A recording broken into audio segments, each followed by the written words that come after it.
Kathleen. I'm Kathy Hamilton. I'm going to be moderating the program tonight. But first, I'm going to depart a little from the norm and just have a quick questionnaire. I'm just wanting to know how many among, and you can show of, it can be a show of hands deal. Is there anybody here that grew up on a farm? Raise your hand. Leon, okay. Is there anybody here that entertained the idea or the fantasy of quitting your job, whatever that might have been, and moving to the country to start a farm? Sharon, Corolla? Yeah, me too. Okay. Well, I have done it. Oh, you've done it? Okay, we'll talk about that later. So you've done it at one point in your life? Was that here or in Germany? Bolivia. Okay. Corolla. She's I know nothing about you, and I've known you for 2 years. Okay. And then, is there anyone who's currently either has chickens in the yard or bees or anything? Or did you start even a little small project in your retirement that could be considered sort of agricultural? Raise your hand. Well, does a vegetable garden count? Well, yeah, but I mean, well, probably not, because a lot of us have vegetable gardens, but I was thinking like chickens. There are a lot of chicken keepers. And My things. neighbor has chickens. Okay. Well, our guests tonight are people who have, certainly not on the scale as the folks in the movie. They will want me to tell you that right off the bat, but they have certainly pursued the dream of starting a farm and are being very successful at it up in Leavenworth County. Our guests are Mark and Ann Gifford. And when Kathleen saw the movie, she's the one who saw the movie and said, we really ought to do this. It's great. Let's do it next month. I watched the movie and I knew exactly who should be our guests, because Mark and Ann, and they're going to tell you their own story, but they started a farm in their retirement, and they are doing restorative farming, just like the folks in the film. Again, on a different scale, in a different way, and on a different budget. But I'd just like to welcome them and thank them for joining us from their home. That's about what, 45 minutes away from here, Ann, don't you think? Yes. Yeah. So I'm just going to start out with you guys and just tell us your story. So the Reader's Digest version, if you will, of just how you decided that this was what you were going to do as your, second act or your second career, or just your life from here on out. How did that happen? Well, first, what must be said is that Mark and I will celebrate our third wedding anniversary in August. So this is not only are we new to farming, but we're new to marriage. Or at least to each other. Anyway. At least to each other. Got it. That. So we met several years ago, and Mark's retired Army officer and had gone to the Command and General Staff College up here and wanted to retire in Kansas, having grown up in Los Angeles and spending 24 years in the Army. And when he retired, he came back to Kansas. He was married to someone else at the time who was from Kansas and came here, but really knew he wanted to settle in and around Leavenworth County, because when he was here, in 2000, he had fallen in love with the area. And then I fell in love with him, and he already had the vision. And I said, sure, that sounds fun. I'm originally from Newton, Kansas, but I grew up in town. I have no farming experience other than we had a lot of animals around the house when I was growing up, and I rode horses a lot. And Mark grew up in a suburb in Los Angeles and has no experience with animals whatsoever, or large pieces of ground, having served in the military and all of that. So Mark should really, but that's kind of how we got together, and then Well, first of all, Kathy, asking two kids with ADD to give you the Reader's Digest version is a really hard thing to do. Sorry. So yeah, so I came off active duty in the summer of 2011, and knew that I needed to slow my life down, and I needed to simplify things, and had some mental health issues I needed to deal with and that kind of thing. So the idea of moving to the country, getting out of the city, and a small farm that I was basically doing my thing and not responsible to others or on someone else's treadmill in terms of a job was very appealing. And so I have a background in history and tend to over research things a lot. And so I had, for the last couple of years I was in service, had done a lot of reading and that kind of thing to try to get a sense of what it was I wanted to do and how I wanted to do it. And then Annie was foolish enough to sign on to this. And so we've been muddling through things together, and our, as I like to say, our learning curve resembles a north-seeking arrow. It's straight up and down. And so we're learning a lot and going from there. it was really his vision to find a piece of property and raise his own food. And he had done a lot of the research, and we were building our relationship and met some key people. And so it has been learn as we go along. And we have 20 acres up here. So it's small, but it's all we can do. So yeah. Yeah, I wanted to add, I was fortunate to Go go ahead. ahead, Kathy. Oh, I was going to add No, go that I just learned today, Mark, that both of your parents went to college, university in Santa Barbara, in the same area where this movie was filmed, correct? Yeah, my parents and my little brother are all graduates of the University of California at Santa Barbara. Right. So,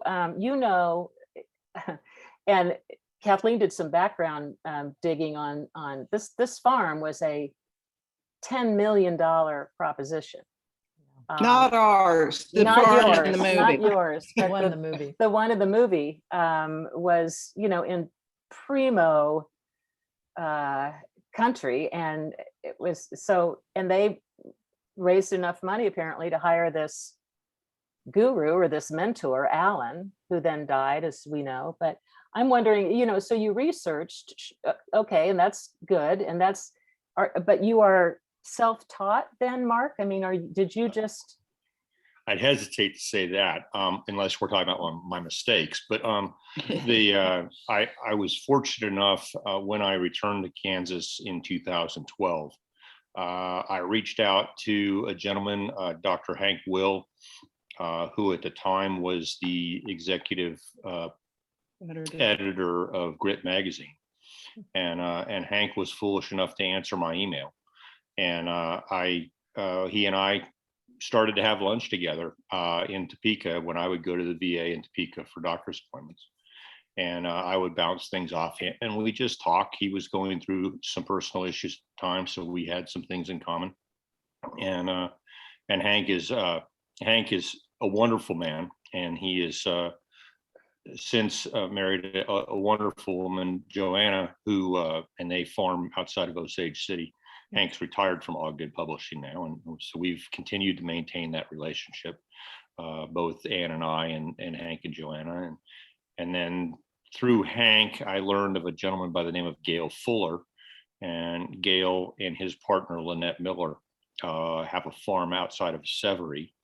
But before they moved there a year or so ago, they would run a field school at Gail's family farm outside of Emporia once a year. It was 2 or 3 days. And so I attended a couple of those and again started to, meet people and network a little bit and start to to do some additional digging, either YouTube or articles and whatnot. Yeah. So your intention from the get-go was regenerative farming, or did you learn about regenerative sustainable farming along the way? I think my intention initially was having a farm that was a regenerative operation, though I didn't know the term or know what it meant. I wanted to be able to grow my own food, both fruits and vegetables as well as protein, in a safe and chemical-free environment, to feed myself and I've got a special needs daughter from a previous marriage who's 11, and then so that was kind of the focus, and it's kind of evolved. The vision has stayed similar to what it was initially. Things have kind of morphed a little bit in terms of clarity and in terms of certainly timeline and expectations. I had some ambitious expectations in terms of what I was capable of doing physically and mentally, in terms of physical work and whatnot. And then I had some very unrealistic expectations in terms of how fast, or in our case, slowly, things would move along. Yeah, that's what I was going to ask you next. I mean, the expectations obviously and the reality are, as we saw in the movie, always change, always shifting. How did you guys decide what to do first? That fascinates me. Like, okay, we've got this 20 acres, and I assumed it hadn't been farmed in the past. It had been a rental property of a family that lived south of us for 10 years preceding when we purchased the farm. We discovered it on Labor Day weekend of 2016 and closed on the property in October of 2016. I moved onto the property because we weren't married and we didn't even know that we were headed that direction at that point in time, or at least, well, one of us didn't know that anyway. And then I didn't know it either. we really didn't move on to the farm as a family and start things until actually the fall of 2018. I did start a couple of things in the winter of 2017. I put in 14 fruit trees, 3 peach trees, 3 pear trees, 5 or 6 apple trees of different varieties, and a couple of cherry trees.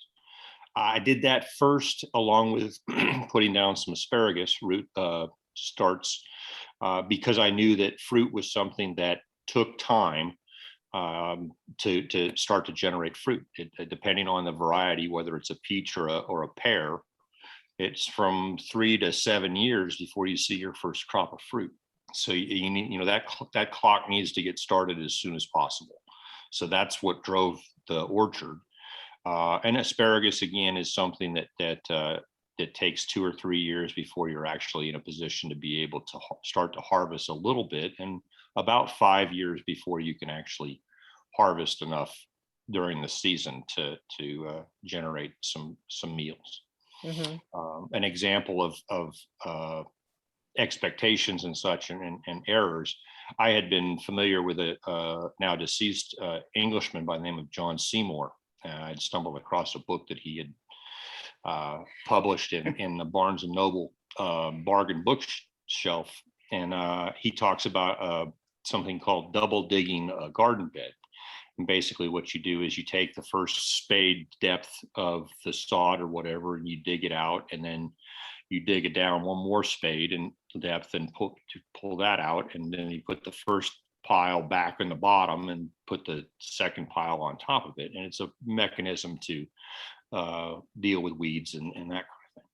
So I, in my infinite wisdom, decided I was going to do this, and I started to double dig a 25-foot by 5-foot asparagus bed with a shovel. After the first day, I realized that though I was not as old as others, I was certainly too old to be doing this. And so we did finally get that done. It took us a number of weeks where I thought it was going to take me a couple of days. And I realized I wasn't doing that 8 or 10 times to set up the garden. And so we've looked at actually going to raised beds, where we building boxes, 4-foot by 8-foot boxes out of cedar to then use for our garden. Yeah. And You know, that kind of, go Oh, ahead. go ahead. Kathy. No, I was going to say the biggest thing about farming is you're going to fail. And for a guy that came out of the military where there was no expectation of failure, and for me, I mean, all of us, none of us want to fail at our jobs, at various other things. But everyone around here fails. And even guys that are second, third generation farmers fail, and they learn from it. They lose animals, they lose crops, they make mistakes. I've heard so many stories, and you know, farming is a resilient and difficult vocation. And that's been one of the hard lessons to learn. And what I found interesting in the movie was they always called Alan. And it wasn't until after Alan died that he looked at Todd, the dog, who was just sitting there watching. And that's the first thing we were told by Hank and Joanna was just observe the seasons, observe the plants, observe the animals and the that you have on the property. Just observe before you jump into anything. Well, we didn't. I jumped right in with both feet. But we have slowed down to observe not only what we're capable of, but what this ground has given us. It was hayed for brome. It was brome hayed. So it was mainly grasses. So it was really kind of an existing monoculture. So when it comes to the diversity, we've had to develop that. So anyway, I just wanted to make that point and let you ask the next question. Well, I think I want to tell people what you raise now, and then I'm going to open it up to questions too. So, and please put your questions in the chat if you have any that come up, and then we'll start talking about the movie and how we felt about that. But okay, let's fast forward to right now. What are you raising now? Like, I know I came out, I saw the lambs. So you have lambs, right? We went through our second lambing season this year in late April and May, and we had 16 lambs, of which 14 survived, and we have 7 ewe lambs and 7 ram lambs, and on top of the 13 ewes that gave birth to those lambs. And then we have 2 goats that are kids. They were actually born here on our farm. They were the first animals born on our farm back in January of 2019. Their mother has since gone on to freezer camp because she got just a little too ornery. And after about the second or third time she decided to ram and with her horns, I decided that was enough. And she went off to Winchester and is now in a freezer. But the kids have behaved themselves. They graze with the sheep and cohabitate with our livestock guardian dogs. And we also have bees, right? We have 4 beehives, 4 active beehives. Mark had bee training through a through an Army transition program, and really fell in love with doing that. And of course, pollination, as you probably know, is key to soil development, to plant development, to all of that. So we have 4 active beehives, and we produce honey from that. We have chickens. We have probably 60 some. We're not really sure. We're not really sure. Well, can we talk about the chickens? I mean, because and when you say it requires resilience, I was I was struck by how many times I was just so sad during the movie when anything died. Like, Yeah. you know, when the chickens got attacked by the coyote or I mean, just it just broke my heart. And I thought I wouldn't be cut out to do this. I could not stand just even if it's natural, and you know, it was just so disturbing to me. Well, It is hard. We lost 10 chickens last summer to coyotes. And we ended up, you know, and we have 4 Great Pyrenees dogs and 2 donkeys to help with the coyote issue. But what we really needed to do was we needed a good fence. So we had to bite the bullet and pay. I mean, fencing doesn't come cheap. And so we just a couple of months ago completed a good quality fence all the way around the perimeter of property, so that we don't have both chickens wandering into the woods and we don't have coyotes and other things wandering onto the property. yeah, we have, when something dies, we thank them for what they've done for the farm. We've had a couple of accidents around here where we've accidentally killed chickens. Chickens, we have 160 acres bordering on our north boundary of woods that is walk-in hunting. And so they were wandering in there and not wandering back. So we really never saw like dead chickens. And the same is true for the coyotes we lost last year. Now, the first lamb we had, was it the first one? It was Mother's Day last year. I don't know, it was the first one, but it happened to be on Mother's. The first one we lost was on Mother's Day. Yeah, the first one we lost was on Mother's Day, and Mark comes running up to the house screaming, "Ann, get out here." So I grabbed the little kit and run out there, and there was a dead ram lamb hanging out the backside of a ewe. And he was oversized, he was too big for her. And we struggled for probably 20, 25 minutes pulling that dead lamb out. That was after we caught her. And that which took us about 15 or 20 minutes. Yeah, we couldn't catch her. And then, so there's that. And we've had a couple of stillborn lambs this year. And what else have we had? Oh, we lost our dog, one of our dogs to the road. But the flip, easy. No, it's never easy. It's like, dang, this, because they are a part of the farm. Now, right now I've got 6 baby chicks. We started out with 15. I do a couple of cycles of meat birds for our freezer only. We don't sell the meat, though that's for us. So I got 15 for the second go around. And in my hurry, I gave them a little bowl of chick grit for their craw to help them digest, and some of them ate a bunch of it, and literally they were in a big Tupperware tub right here in the living room and started screaming and then keeled over with cardiac arrest. Oh no. And we lost, so I'm dumping, and really during the pandemic, no, not during the polar vortex, I ordered chicks from Iowa, and we lost, I mean, how many did we lose? A total of 27 day-old chicks. Wow. Within a week. And you know, that's so hard to see these little baby things. It's just hard. But what we have learned is that it's part of us. We now process our own chickens, which means we put them in, we take them out, we put them in a cone, pull their neck and slit their throats.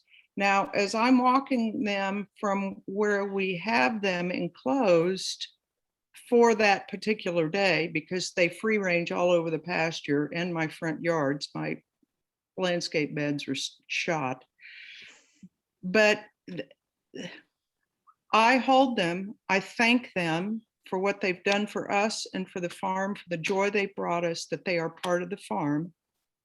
and then we kill them. And as Gabe Brown says, who is a nationally, internationally recognized regenerative farmer up in Minnesota, says, you give them the best, or North Dakota, you give them the best life possible, and then they have one bad day. And really, that's it. That's it with the sheep. That's it with Birdie that went to freezer camp. Freezer. That's with, I mean, we load up the rams that serviced our flock, and they get hauled away, and we thank them for what they gave to the farm, and that they did their job, and they're young. It's hard. That's, I mean, and I'm going on and on, but I No, think that's you get okay. my I mean, point. no, that'd be because that, and we'll open it up to people too about their impressions of the movie, but that and the fire, you know, this sort of foreshadowing, this foreboding fire that is the mom, Molly, and her son are evacuating the house. There are fires on 3 sides. And this is sort of hanging over your head the entire film, like, okay, but back to the fire, what's going to Yeah, happen? you're waiting for the fire. Let's You're get wa- back to the fire. What happened? Right. And so let's get to, you know, those sort of catastrophic things you worry about being in northeastern Kansas.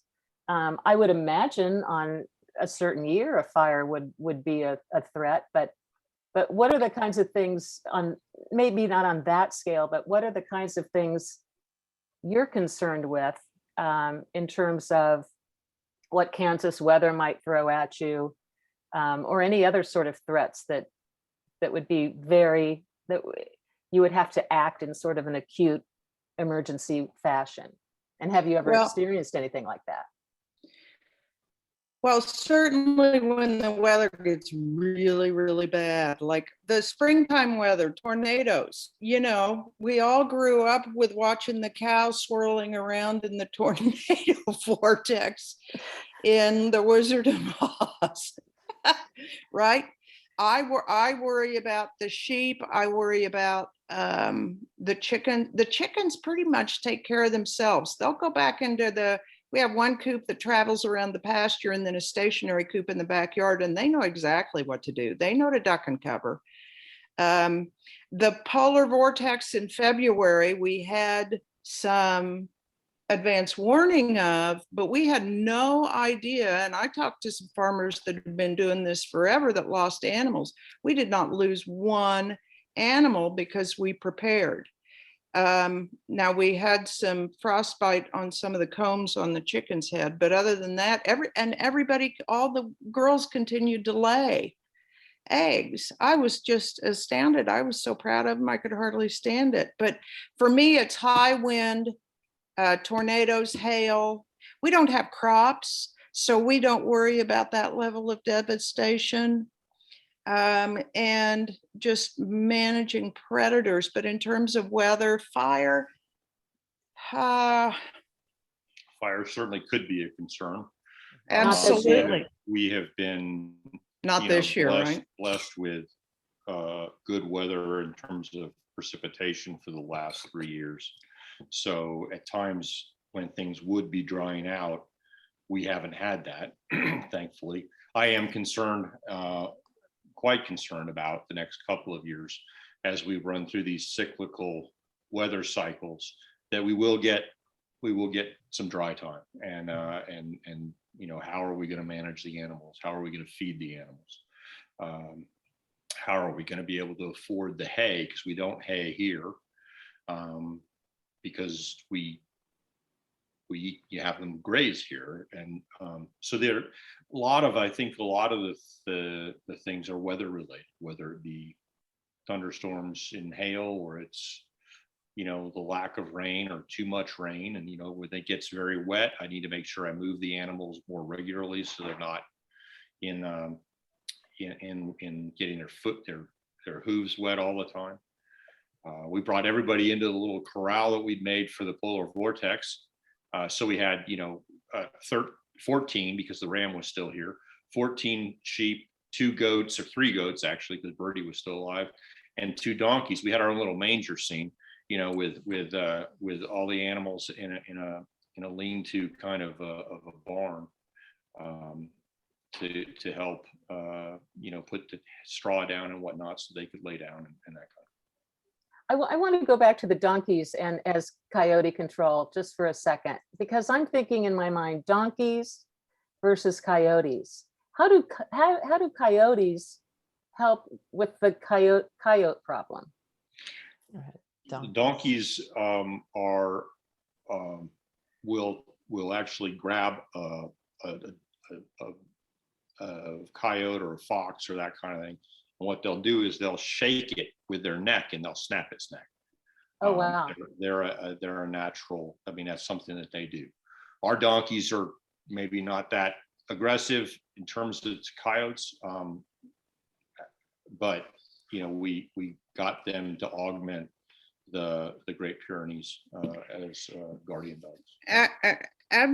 Actually, donkeys are used the way kind of llamas are. Llamas are a little more aggressive. Donkeys also will bray because their sight and hearing combined with the dog's sense of smell provides complete coverage. Does that make sense? Donkeys are desert animals. They're not anything like horses. They're solitary grazers, foragers, and they know to defend themselves, but they will sound the warning, and that alerts the dogs. And since they have the run of the pasture, the dogs will run to wherever they are. And we haven't had, Mark's dropped a couple of coyotes with a gun, but we haven't had anybody attacked by one because they sound the call, and we've had dogs on the property almost since the beginning. And the barking is the deterrent. Coyotes won't come around. Clearly 95-pound Great Pyrenees, like we've got here lounging on the floor before she goes out. She They're look also very intimidating right now. No. She's passed out on the floor, but yeah, they're nocturnal animals, so they go out at night and they're up all night and then they sleep all day. And anyway, so that's our protection, and that's why also donkeys are so entertaining. I can't even tell you, Henry. When I was a little girl down in Newton, I wanted to marry, because I loved horses, I wanted to marry a Montana rancher and have horses in my front yard. And I'll be darned if I didn't marry a SoCal boy who couldn't ranch. I didn't go to Montana until I was driving through it with him, and I've got 2 donkeys in my front yard. So we kind of got there, right? Yeah, right. We do have a question from Mary. Do you have wells? She was, when you were talking about worrying about running out of water. Do you have wells? no, we don't.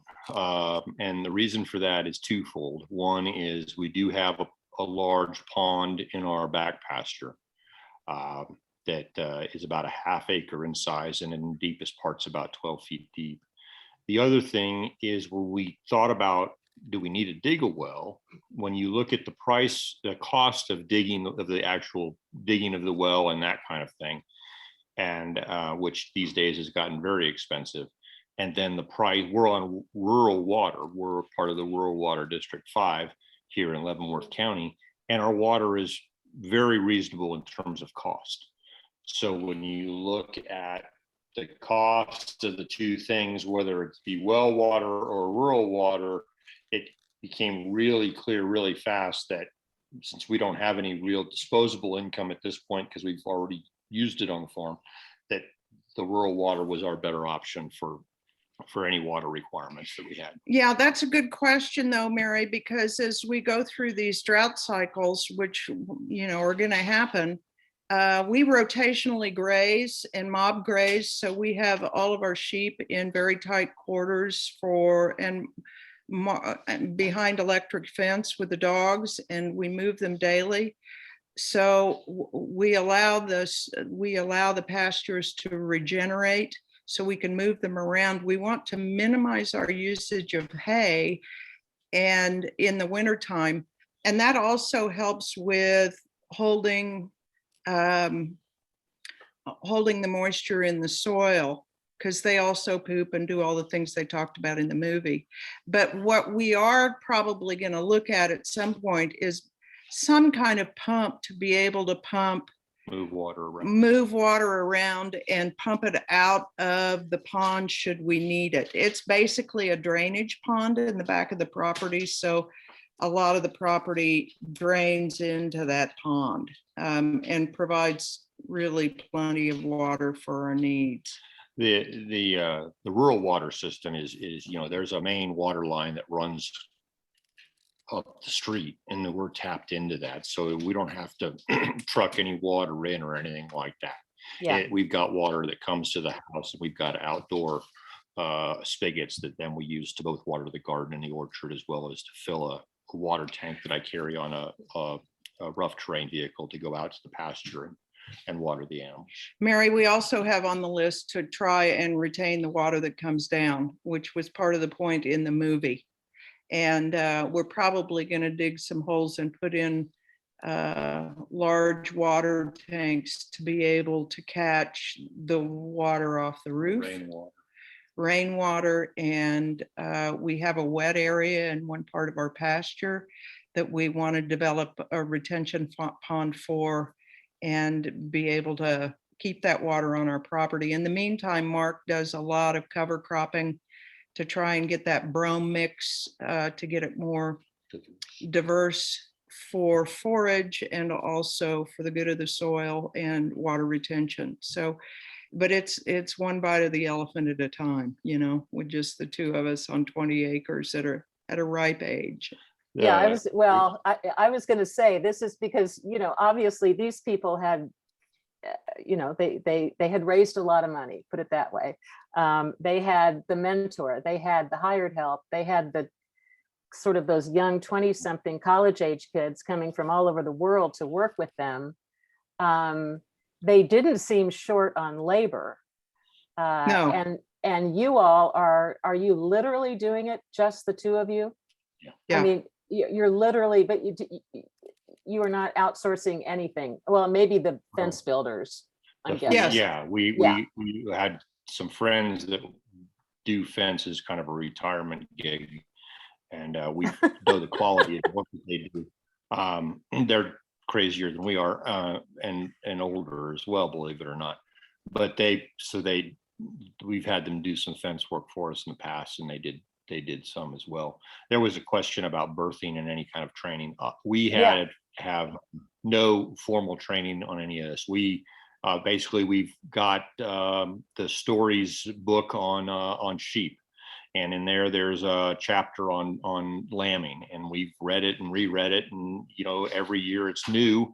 And so we've done it that way. Annie has done some research on what kind of a YouTube. kit bag kind of thing that she needs in terms of gloves and bacitracin and that kind of stuff. Well, and I go in there. Mark's got large hands, and so I'll just go in there with my hands and feel around and see what needs to be moved. It's amazing how That's okay. TMI, I know. No, it's not TMI. I was going to ask you, though, to recall the very first birth on the farm. I think it was a goat, was it not? I don't know this story, but Birdie gave birth to twin goats, a boy and a girl, and she Okay. did it all on her own. I wasn't even here. okay, so here you guys are. I'm In guessing I'm guessing you've never assisted in a birth, much less, ever, human, animal, otherwise. Annie's birth, but I haven't done any of that. So Right. So you now find out how do you know the goat is even in labor, and what happens next? And much less giving twins. What happens next, and how did that go? Were you nervous? scared. We passed nervous a long time ago. No, what happened honestly was, Kathy, I was up here in the kitchen and looked out, and we had brought her up because we knew she was close. There are signs that their body gives with their vulva in the back and milk dropping and the teats becoming engorged. And so there are signs where and so we're, having not done this before, we were checking her, it felt like every 15 minutes for like 5 days. And we're like, Birdie, come on. So, I mean, we really had no idea. So I'm up here working and I look out and there is one of them on the ground and she is literally passing the next one. And I'm like, okay. And it was her first time kidding. Sure, first- So I go running out there and they were still in the sacks and she was licking them. She bit their cords. Really, they know exactly what they're doing. Most of that, what irritate, honestly, I'm glad you brought this up because what irritated me was he was pulling calves. He pulled that calf. Yeah. No, you shouldn't in the movie. You should never assist an animal unless they're distressed. They need to give birth naturally because that helps build their stamina, number one, and then they know what to do. A lot of times if a human scent gets transferred, I don't care if you have gloves on or not, if a human scent gets transferred, there's kind of a link broken between the baby, whatever it is, and the mother. And you have to keep that restored. We had a problem with these dogs starting the cleanup work, and they're white and they're furry with the sheep. So unless you know that they're really struggling, if it takes longer for them, longer than about a half hour for sheep or goats, if it takes longer than a half hour, then you probably need to go in and see what's going on. But for him to go down there when the hooves were barely showing and pull that calf was unnecessary and harmful. So I just want to say that that's not regenerative agriculture. Okay. Well, having said that, though, we did have to help with the first lamb this year, but because we had read the book and done this once before, we knew that if the lamb didn't present with its nose out and both front hooves out, that it was going to need help, because the lamb we lost last year, we lost because he had one leg back. Yeah, And only he one wasn't paw and presented. his mother wasn't able to pass him because of the way his front hooves were configured in the birth canal. I see. So Okay. there are indicators that tell you, okay, when you need to step in, but most of the time, you don't. I think of the 16 births this year, we got involved twice for the same reason. We had, And most of them we didn't even see. Yeah. yeah, I mean, many times you go out in the morning and all of a sudden there's more noses and toeses than there were last night, kind of thing. Yeah, and they know what to do. They know what to do. Well, I want to open it up. If you guys want to unmute yourselves, I'd like to spend the last 10 minutes at least talking about what you thought about the movie. I did want to share that I was curious to see, where's my share screen situation here? Oh, yeah, I was curious to see what these guys were up to. So I went to the Apricot Lanes Farm Instagram page. They have 136,000 followers. And if you see, can you see this? This top picture on the left, that sheep is the orphaned lamb from the movie, whose mama died. It looks like they have turkeys now. Where's the turkey? Oh, there's the turkey right there. And apparently they're just a big event space, and they're doing a lot of interesting things, I guess, just to keep going. And so far so good, I guess. But yeah, so if you have any opinions about the movie, did everybody, let's show hands on a scale of 1 to 5, 5 being excellent. What did you think of the movie? What's your review? 5. Yeah. Anybody? Good. Okay. 3 to 5. 3 to 5, Carola. No, Okay. 3 to 4. Sorry. Oh, okay. I did have some issues, even though I really liked it, but I thought there was a lot of things they didn't address, like their business plan and and how their investors felt about when they blew through their first year's budget in 6 months and that sort of thing. And why were they getting 100 ducks if they weren't planning on sending them to market or doing the eggs or something? I mean, there was a lot that was kind of left out. Even though you're talking about diversity, it was kind of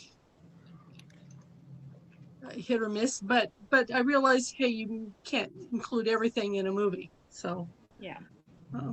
Well, they were really lucky that he was a cinematographer. Oh my God, it was so well done. mhm. And their Yeah. website is gorgeous. The photography is amazing. Yeah. I think it a really lot was. has to do with their customers. You had a feeling 100 miles north of LA, there were a hell of a lot of foodies there. Yeah. And the fact that they, as many farmers now are doing, you have the hayride, you have the Halloween, you have the corn maze, you have all the things, and of course, event planning with plenty of wine and all that. I mean, they really are very frou-frou in many ways. But I also, one other thing, and I'll shut up, is I saw them age quite a bit during those 7 years, being out in the sun, but also just, it's a hard life. I It saw was. them I age, made and a I comment to also Ann. I thought, said, he does not look like he's having fun right now. Mhm. yes. And not only that, but I noted that they waited 7 years, and they were not all that young because he was balding when they got married, but they waited 7 years to have that one precious child. You know, they had to put everything that they had into that farm. Was anyone else yelling at the screen saying, when they had the snail thing and saying, call LA chefs and tell them you've got escargot? I mean, I thought Was- about that with the snail. Oh! 90,000 snails, they're probably like a buck of snail there. But what I found interesting is that, he got into the discussion of observation, but it wasn't until after Alan died, and it was somewhere, around year 4. Mhm. And I was kind of surprised that Ducks even? that it was that long into things before he honestly got forced into another lens to look at things through. I mean, they certainly appeared to figure that Alan there and Alan was going to be their answer to everything, and that obviously wasn't the case. But either the ducks or the chickens would have been the first thing that I would have thought of to go into the orchards for the snails. But even before the snails, they would have been helpful for the insects. They would have been helpful for fertilizing the trees and a variety of other things. Corolla wants to know, Ann and Mark, if you had seen the movie before today. No, ma'am. But there's No, another Oh. movie I want you to recommend. The other movie you told me about regenerative farming. Yeah, thanks for saying that, Corolla. We had heard about that movie, but we had also heard about the context of the movie with, them not knowing really what they were doing, and then just trailer loads of sheep backing up and what? I mean, and if you farmed, it doesn't work that. I mean, they just kind of did a pop-up farm. It really felt that way to me. The but filming the had other- to do some of that too, though. The filming was over several years. Right. Yeah. So not True. everything So we- happened that first year. Yeah, the other thing is the movie that Kathy wants me to mention is called Kiss the Ground. And it was produced in California a couple of years ago. Mark is actually in it at the very end. We were at the world premiere because a couple of our friends and acquaintances were actually part of the movie.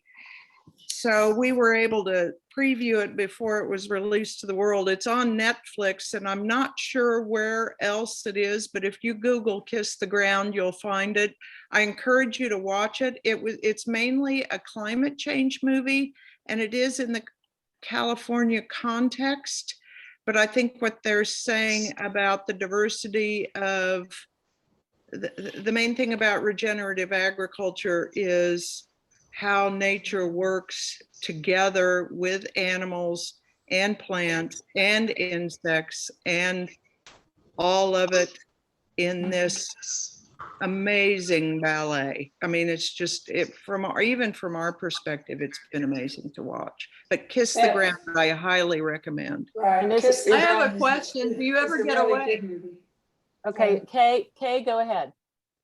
Kiss the Ground, I've watched that. It is really a very good movie. And Oh, good. what reminded me was when I was younger, I spent a lot of summers on the farms in Nebraska. And, you know, I think in earlier times, there was a little more type of regenerative farming. We didn't do just single farming. You know, we had everything on the farms, pigs and cows and milk cows. And the way they were in touch with what was going on, they tended to have more of a regenerative type of farming. Well, industrial farming has taken over Kansas, and It's big 8 o'clock. agribusiness that they're talking about. Well, it's big ag and big pharma, and really Yeah. it started right after the war when the Rockefellers had all the leftover nitrogen that they had to unload. So they went out and told the farmers, they thought, oh, they can put that on the ground and it may help. So that's how the Rockefellers unloaded all that nitrogen, and then it went to GMO, and then it just exploded. A book I recommend, Wendell Berry, The Unsettling of America. Does anybody here read Wendell Berry for his writings or poetry or anything? Yes, thank you, Katie. The Unsettling of America, he wrote in 1977, and that was my spark even before, maybe we had just met and were developing this plan, but yeah, I highly recommend that. Ellen, did you have a question or comment? I do. I was just going to comment. I enjoyed the movie, but I only gave it a 3 because it was beautifully done and it was fun to watch, gorgeous. But it's a fairyland. My dad was Yeah. conservationist way before. I mean, he was what they called a trash land farmer. He low till now. We only had grass-fed beef. But these people spent mega bucks, as you mentioned. They had help to make this beautiful paradise, which we would all like to recreate, but it's not totally realistic. And I'm afraid it's going to give people, young people that want to do this, an unrealistic idea of what's involved. Because as the Giffords can tell you, that movie was not realistic. It was pretty, it was gorgeous, I loved it, but it's not reality. That's exactly right. Georgia, did you have something to say? I wondered if you ever get away. Yeah, How good do you get question. away Yeah. with all those animals? Well, we do it one by one kind of. We have had a couple of friends come up and stay for Mark's birthday. He grew up with Vin Scully on the radio with the Dodgers, and so we went to Chicago for a LA Cubs game. And that was really, and we had a friend spend the night, and of course one of the lambs gave birth, and so he was all freaked out. So, and next week, actually, House sitting for you. Georgia, we're on the phone with him saying, call such and so, and we call such and so. Anyway, it got taken care of, and we had a lamb. So, and we have to go to upstate New York to the Thousand Islands region on the St. Lawrence for a family funeral on my side of the family. And we're actually going to be gone a week, and we have somebody coming to stay. So, but the short answer is no, not unless we have to. And that's the downside of this when we're at the age. My grandchildren live in Olympia, Washington, and Arvada, Colorado. So that makes it really hard for the two of us to be together. Now I can go out there and see the kids, but they don't really get to see Mark, and that bothers me. So that's a tough thing for farmers to do everywhere. So we go to FFA. We found a couple of farm sitters through our veterinary clinic. Oh, good. Yeah, and the other thing, Ann said, it's not difficult to be able to give her the opportunity to go. It's much more challenging for both of us to go. And for me, I don't want to leave the farm. I'm quite happy to stay here, and a big event for me is to go into the hardware store in Leavenworth or on post. I'm pretty easily to get satisfied. Of course, you've been around the world. Right. So, I mean, I think that a little context here, you've been, wasn't your job setting up MASH units in various? Well, is that close? One of the things I did in the military was work medical support to Come here, military Dave. operations. Yeah. So you've been on a lot of planes, Mark. Not to, well, okay. Yeah. I want to get in. Jack and Dave asked, or Maggie and Dave asked, did you guys get into farming for the love of the earth or the love of animals? Ooh, that's a good question. It is. I don't know that it was necessarily initially either, to be honest with you. It was the desire to be able to grow our own food, to be able to better control our own health through good quality food. And as we started down that road, we started to realize that we were in fact stewards of the 20 acres that we have here, and that and it developed into a love certainly of the land and wanting to take care of it. And honestly, I raised my kids mostly as a single mom in Kansas City and lived in the city for 38 years. And I was nearing probably retirement at some point because I turned 65 on Friday. So the thought of being out of the city was very appealing to me. And I grew up with it. I love animals. So that's a really good question. I was drawn more, I don't know. I think it's a combination of the two. I think it's a combination. Okay, real quick, Jack. Just a couple things back to the movie. As I understood it and looking at their address, these guys are in Ventura County. I mean, they're about 20 minutes from the Reagan Library and Museum. So they're not out that far from needs. It's not like hours and hour drive to get to things. They're relatively close, but which kind of, along with the money and everything else, kind of makes it a little bit of a different situation.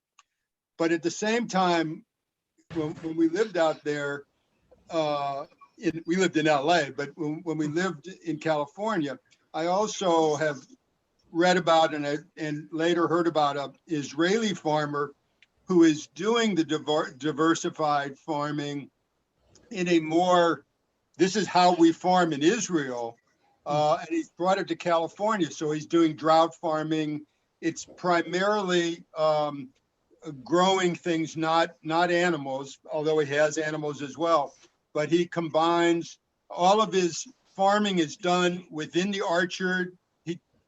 They're used to small plots of land, but they're growing everything there.